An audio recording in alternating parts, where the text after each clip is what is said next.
si vous arrivez à voir bien. Donc en face avant, il y a un écran et des boutons. On verra ça après. Je vais tout de suite vous montrer la face avec les entrées XLR. Donc 1, 2, 3. Je peux brancher 3 micros là. En haut, j'ai une petite alim, mais c'est des appareils très gourmands, donc c'est mieux d'être branché en général. Si vous pouvez vous brancher quelque part, faites-le, parce qu'en batterie, ils n'ont pas une autonomie dingue. Et si je vais de l'autre côté, hop, j'y vais doucement, je trouve 3 autres entrées, 4, 5, 6. Ça veut dire que je peux brancher 6 micros, d'où son nom, hein, F6, c'est pour ça. Je peux brancher 6 micros XLR si besoin. Au-dessus des entrées 4, 5, 6, vous avez le casque, avec une prise de casque et un volume de casque. Le bouton d'allumage qui est ici, j'appuie longtemps, et ça va m'allumer l'écran. Sur la face avant, vous avez 4 boutons. 1, 2, 3, 4. Vous voyez bien? Ici, je rentre dans le menu. Et ici, je valide ce que j'ai choisi. Les 2 boutons de gauche là. Rentrer dans le menu, valider. Et les 2 boutons de droite, c'est se balader dans le menu. Rentrer dans les sous-menus et compagnie. Okay, donc, je vais rentrer dans le menu. Et ce que je vous ai dit, mon point de départ, c'est config d'usine. Donc, j'y vais. Hop. Je descends à système. Tac. Vous m'arrêtez hein, si je vais trop vite. J'appuie sur Entrée pour rentrer là-dedans. Et si je descends encore dans Réglages, hop, et Réglage d'usine. Il faut le trouver. Hein. Hop. Et là, je lui demande d'exécuter le réglage d'usine. Il va s'éteindre, du coup. Donc je vais le rallumer. Hop, c'est reparti. Et ensuite, tant que j'y suis, je formate la carte SD. Alors ça, c'est une logique, je pense qu'il faut que vous ayez, c'est qu'en début de séance de TP, vous formatez la carte. Mais en fin de séance, je pense que c'est bien de ne pas formater et de laisser vos affaires sur la carte. On ne sait jamais, si vous avez un problème de disque dur ou un truc qui tombe, on sait qu'il y a une petite sauvegarde qui reste sur la carte SD jusqu'à la prochaine utilisation, jusqu'aux prochaines personnes qui s'en servent. Donc là, alors il me demande les premiers trucs de base qui sont langue en français, oui. Et puis la date, franchement là pour la démo, je vais aller vite et je passe le réglage de date et d'heure. Bon, si je voulais, en fait, ça va donner les noms de vos rushs sur la carte SD, hein, la date et l'heure. Donc ça peut être intéressant en vrai tournage, mais là je passe un peu vite.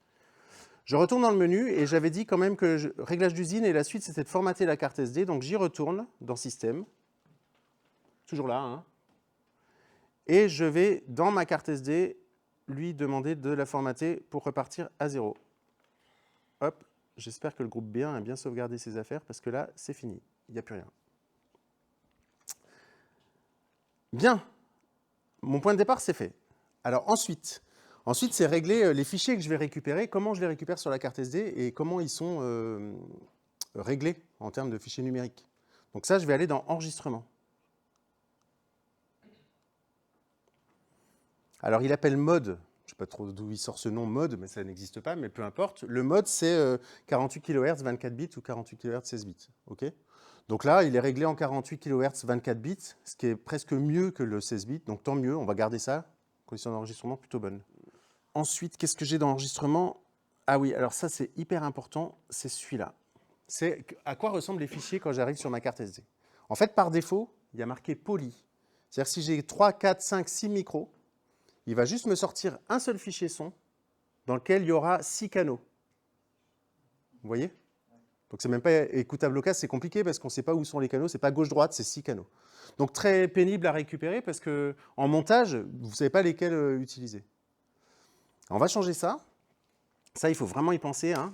Et on va lui dire, on va mettre les signaux en mono ou stéréo, pas plus. Ça veut dire que sur votre carte SD, qu'est-ce qui va vous sortir? Vous aurez... chaque micro aura son fichier séparé. Et en plus, il va vous mettre un fichier qui est un espèce de mix de tous les micros, qu'il appelle le fichier LR, comme sortie LR, en fait, qui mélange les 3 micros. Mais celui-là, à la limite, vous n'en ferez jamais rien. Peu importe, il vaut mieux avoir les micros séparés pour du montage. Dans le réglage d'usine, effectivement, il va considérer qu'on a filmé en 29 images par seconde. On va dans le menu, je vais regarder dans Timecode, et là, je peux régler ma cadence d'image. Ça sous-entend que je sais comment sera mon projet vidéo et comment régler ma caméra quand je fais le tournage. Moi, j'avoue que souvent, je me mets en 25, mais je crois que je suis content sur le réglage général de l'appareil photo, de l'enregistreur. Par contre, mes pistes, je ne sais pas encore comment elles se comportent, les histoires de niveau d'enregistrement, tout ça, il faut que je règle ça encore. Donc, je ne vais plus rentrer dans le menu. parce que le menu, c'était le réglage général de l'appareil. Mais par contre, quand j'appuie sur Entrée, là, je rentre dans un menu de la piste numéro 1. Il y a marqué Track 1.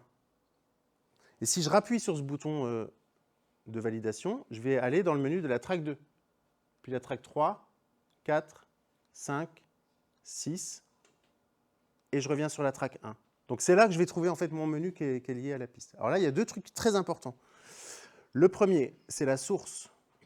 Source micro, bah évidemment, on va brancher un micro. Mais je vous ai dit en CM, il y a deux types de micros. Il y a les micros dynamiques et les micros statiques. Vous vous rappelez de ça? Micro dynamique type SM58 n'a pas besoin d'être alimenté pour marcher. Micro statique type micro de perche, il a besoin d'être alimenté pour marcher. Donc il a besoin d'une alimentation fantôme. Ou d'une pile dedans, au choix. Mais en tout cas, pour qu'il marche, il faut qu'il soit alimenté. Donc soit je mets une pile dans le micro et ça marche tout seul, soit je demande à mon zoom d'envoyer la lime. Et ça, je mets en route la lime fantôme. Donc je vais rentrer dans source. Je le valide, et là, j'ai le choix entre les deux. Micro sans alim et micro avec alim fantôme. Je passe les autres, hein, mais selon le micro que vous utilisez, c'est l'un ou l'autre. Et si, en gros, vous branchez le micro et ça ne marche pas, c'est que vraisemblablement, il a besoin d'une alim fantôme, il faut la mettre en route pour que ça fonctionne. Là, je vais rester en micro parce que je vais brancher un 58 dessus, donc j'ai pas besoin de... un SM58, pardon, dessus, donc j'ai pas besoin d'aller plus loin. OK, je vais revenir en arrière. Et donc, deuxième chose à régler, c'est le fameux niveau d'enregistrement. Alors, je vais brancher mon micro, je prends un 58 ici.